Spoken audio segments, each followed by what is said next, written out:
Hamas আনুষ্ঠানিকভাবে ইসরায়েলের সর্বশেষ যুদ্ধবিরতির প্রস্তাব প্রত্যাখ্যান করেছে। সংগঠনটি জানিয়েছে তারা অবিলম্বে একটি পূর্ণবন্দী মুক্তি চুক্তির জন্য আলোচনায় প্রস্তুত, যার মাধ্যমে সব জিম্মিকে মুক্তি দিয়ে যুদ্ধের অবসান ও ফিলিস্তিনি বন্দীদের মুক্তি নিশ্চিত করা হবে। হামাসের প্রধান আলোচক খালিল আল হাইয়া বলেন, আমরা এমন কোনো আংশিক চুক্তি মেনে নেব না যা প্রধানমন্ত্রী নেতানিয়াহুর রাজনৈতিক স্বার্থ রক্ষা করে। ইসরায়েলের প্রস্তাবে ছিল ৪৫ দিনের যুদ্ধবিরতির বিনিময়ে ১০ জন জিম্মিকে মুক্ত করার শর্ত। ইসরায়েলের তথ্য মতে এখনও ৫৯ জন জিম্মি বন্দী আছেন, যাদের মধ্যে ২৪ জন জীবিত বলে ধারণা করা হচ্ছে। অন্যদিকে গাজায় ইসরায়েলি বিমান হামলায় আরও অন্তত ৩৭ জন নিহত হয়েছে। অধিকাংশই ছিল ঘরছাড়া সাধারণ মানুষ, যারা তাঁবুতে বসবাস করছিলেন।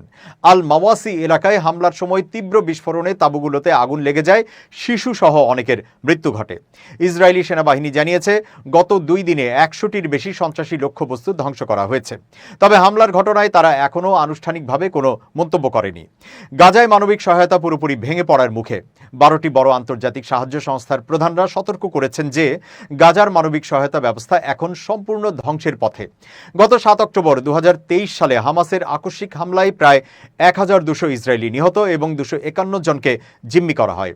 এর জবাবে ইসরায়েল শুরু করে ব্যাপক সামরিক অভিযান। গাজার স্বাস্থ্য মন্ত্রণালয়ের তথ্য মতে এই যুদ্ধে এখন পর্যন্ত ৫১,০৬৫ জন ফিলিস্তিনি নিহত হয়েছেন।